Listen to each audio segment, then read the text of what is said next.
Ten, kur šilas kalba vėjo balsu, o rytmečio rūkas glosto laukus, stūkso Šiluva. Tylus miestelis, kuriame gyvena daugiau nei tikėjimas. Tai vieta, kurioje šviesa tampa kasdienybė, o gamta alsuoja ramybę. Kiekvienas jos virptelėjimas pasakoja seną, gyvą istoriją apie viltį, tikėjimą ir stebuklus.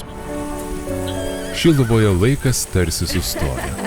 Pasaulis nutyla, o žmogus vėl išgirsta tai, kas svarbu. Čia gamtos prisilietimas lėtas, pagarbus, sakralus.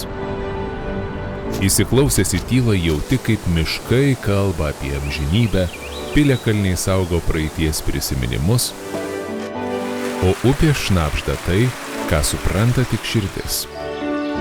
Į šią tylą traukia piligrimai. Kiekvienas neša savąją intenciją, klausimą, ilgesį, padėką ar viltį. Jų žingsniai sujungia praeitį ir dabartį.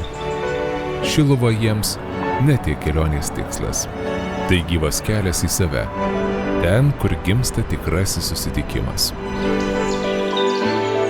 O tada šventovė.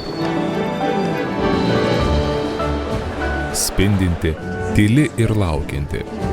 Šiluvos bazilika kviečia ne tik melstis, bet būti. Šilinių atlaidai čia sujungia tūkstančius.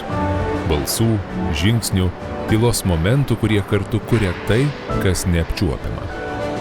Bet tikra. Šiluva neskuba. Ji kviečia, nežadėdama triukšmo, bet siūlydama kažką daug vertingesnio. Susitikimą. Su gamta, su savimi, su Dievu.